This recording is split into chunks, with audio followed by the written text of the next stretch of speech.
हाथी घोड़ा पाल की जय कन्हैया लाल की। जय श्री कृष्ण। दोस्तों, आप सभी को जन्माष्टमी की बहुत बहुत शुभकामनाएं।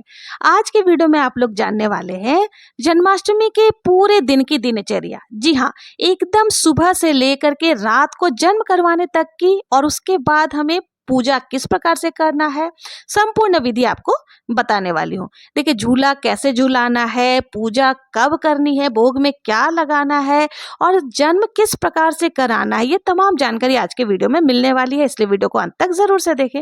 और अगर वीडियो पसंद आए ना, तो प्लीज कमेंट में जय श्री कृष्णा भी जरूर से लिखें। देखिए, सुबह सुबह जब कान्हा जी उठते हैं तो उनको वहीं मंदिर में भी आप ये पूजन कर सकते हैं सुबह सुबह।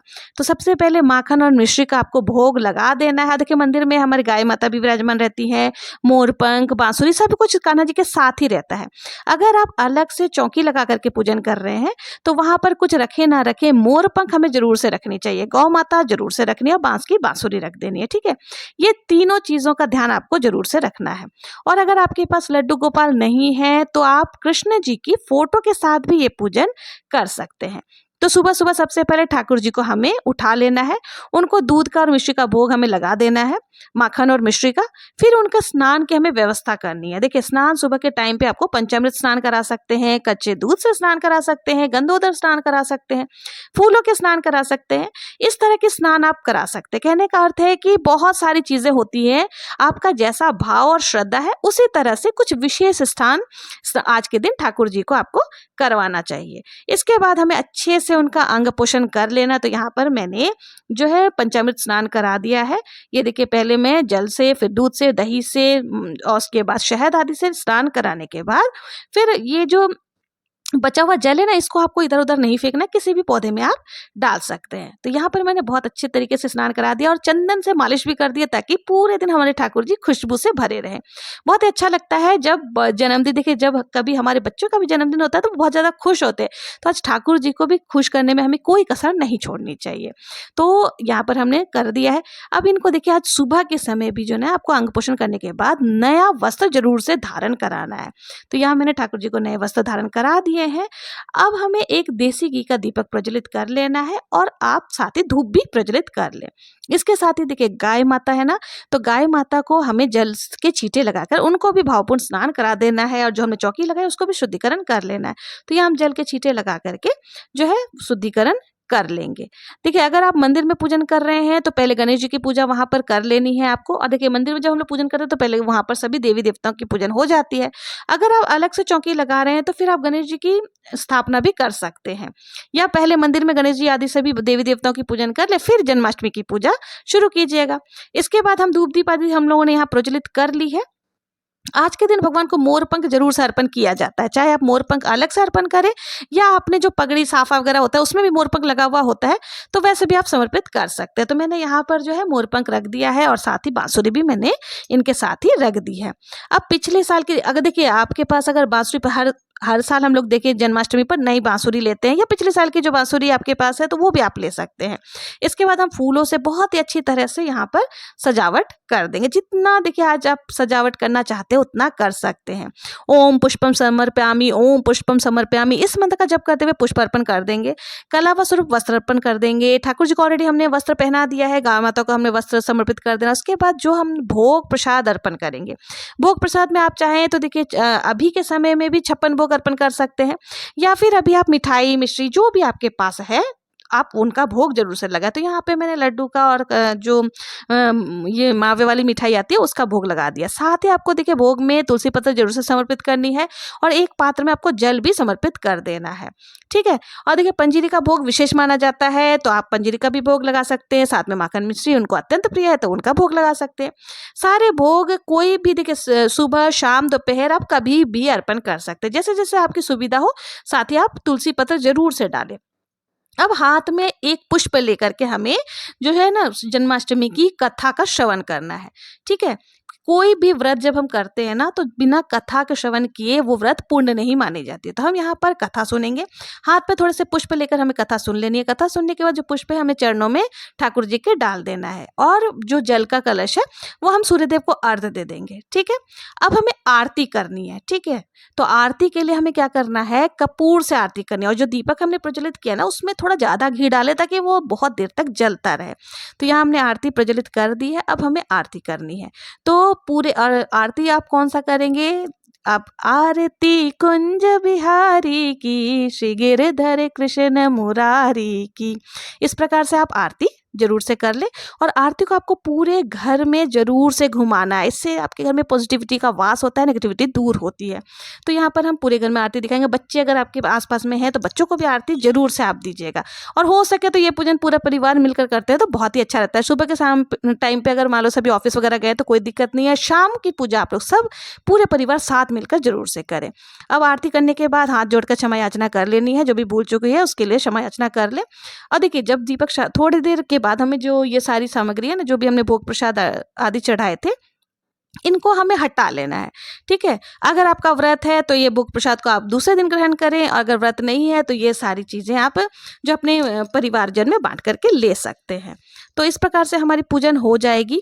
अब अगर आपका व्रत है और आप फलाहार का ही व्रत कर रहे हैं तो आप इनको रख दें, आप अगले दिन इसको खा सकते हैं। फिर शाम के समय हमें आरती वापस से करनी है और धूप दीप दिखानी है भगवान जी की। ठीक है, इस समय थोड़े छोटे मोटे भोग आप लगा सकते हैं, कुछ भी भोग आप जरूर से लगा दें, जो भी आपकी इच्छा हो, जैसे लड्डू हो गए, कोई भी मिठाई हो गई, उनका भोग आप लगा सकते हैं, माखन मिश्री आदि का भोग लगा सकते हैं। भोग लगाने के बाद 10-12 मिनट हो जाता है जब, तो फिर हमें भोग हटा लेना है। अब लगभग शाम के 7:30 बजे तक हमें ठाकुर जी के जन्म की तैयारी करनी है। ठीक है, तो जन्म की तैयारी करने के लिए हमें क्या करना है, देखिए अगर आप लोग जन्म नहीं करवाते हैं तो ये वाला जो पार्ट है इसको स्किप कर सकते हैं, और अगर आप भी जन्म की प्रक्रिया करवाते हैं तो देखिए इस तरह से जन्म करवाया जाता है। तो एक आपको बांस की जो डलिया होती है ना, टोकरी, वो आपको ले लेनी है। इसमें आप पूरा ऊपर तक फूलों से भर दें, और फिर ठाकुर जी को जो भी वस्त्र अलंकार पगड़ी वगैरह हमने पहना रखा था वो सारी चीजें हमें खोल देनी है, और फूलों के बीच में ठाकुर जी को बहुत ही प्रेम पूर्वक हमें लिटा देना है, यानी सुला देना है। इसके ऊपर से थोड़ी सी तुलसी दल डालनी है, और उसके ऊपर जो भी फूल आपके पास है सुगंधित फूल, थोड़ा सा ध्यान रखें कि फूलों में कीड़े मकोड़े होते हैं, उनको आपको साफ कर लेना है, क्योंकि देखिए ठाकुर जी इस समय बहुत ही छोटे बालक के रूप में है। तो आपको यहाँ पर इस तरह से ढककर, और फिर क्या करना है, 2 खीरे आपको ले लेने हैं, और दोनों खीरों को दोनों तरफ रख देना, और एक चांदी का सिक्का भी आपको वहीं पर रख लेना है, क्योंकि इन्हीं से हमें जो है ना जन्म की प्रक्रिया करानी है। एक घंटी आपको रख देना है, आप चाहें तो शंख आदि भी यहीं पर रख सकते हैं। और इसके बाद जो टोकरी है इसे हमें क्या करना है, किसी भी वस्त्र से अच्छी तरीके से ढक देना है। बस एक बात का ध्यान रखिए कि इस समय जो हम दीपक हमने प्रज्वलित करके रखा है ना, वो रात के पूजा के बाद तक प्रज्वलित रहनी चाहिए, बीच में बुझना नहीं चाहिए। तो आप इसमें घी भर करके या बीच बीच में घी डालते रहें। ठीक है, तो इस तरह से जो है हमें ढक करके कान्हा जी को छोड़ देना है। रात के पक्का 12 बजे खूब अच्छे से हाथी घोड़ा पाल की, जय कन्हैया लाल की, इस तरह से बोलते हुए हमें ठाकुर जी का जन्म करवाएंगे। देखिए घंटी, शंख, ध्वनि जितने भी आप बजा सकते हैं वो सारी मंजीरे आदि बजाते हुए आपको ठाकुर जी का जन्म कराना है। इस समय आपको खुद ही आवाजें आने लग जाती हैं, सभी जगहों से घंटियों की ध्वनि सुनाई देने लग जाती है, शंख की ध्वनि सुनाई देने लग जाती है। तो इस तरह से आपको क्या करना, खीरे को जो हमने सिक्का लिया ना, सिक्के से क्लॉकवाइज कट कर देना है इस तरह से। तो ये जो होती है ना, नाल हटाने की प्रक्रिया होती है। तो घड़ी की जिस तरह से सुई घूमती है तो इस तरह से हमें हटा लेना है, और इसको क्या करना है, आपको किसी भी पौधे के अंदर दबा देना है। ठीक है, इसको इधर उधर आपको नहीं रखना है। और जो ये खीरा है सबसे पहले हमें इन्हीं का भोग लेना है, और ये जो खीरा हमने रखा है ना, इन्हीं का भोग ठाकुर जी को सबसे पहले हमें चढ़ाना होता है। ठीक है, घर के फिर बाद में जो ये प्रसाद है ये भोग के रूप में घर के सभी मेंबर्स में बांट दिए जाएंगे। तो यही मेन प्रसाद होता है ठाकुर जी का। तो वो अपने पास, और जो ये सिक्का है, सिक्का को हमें आप अपने तिजोरी आदि में रख सकते हैं, जी, या जहाँ भी आप रखते हैं वहाँ रख सकते हैं। अब हमें बहुत ही प्रेम से कान्हा जी को उठाना है। उठा करके अब ठाकुर जी को हमें फूलों के बीच में से उठाने के बाद स्नान कराना होता है। तो वापस से हम पंचामृत स्नान करा सकते हैं, अलग अलग दूध, दही, घी, शक्कर, शहद आदि से स्नान करा देना, बहुत ही प्रेम पूर्वक स्नान कराने के बाद। और देखिए बहुत ध्यान से आपको कराना है। अगर कोई सुबह सवेरे पंचामृत स्नान करा करा देते हैं। तो अभी अभी जन्म हुआ है तो सिंपल जल से भी आप स्नान करा सकते हैं। आपकी जैसी भावना है आप अपने हिसाब से ठाकुर जी की नहला धुला कर तैयार कर लेना है। अब देखिए बहुत ही सुंदर सब जो भी पोशाक आप लाए हैं उनको पहना दें, सुंदर सा श्रृंगार उनका कर दें।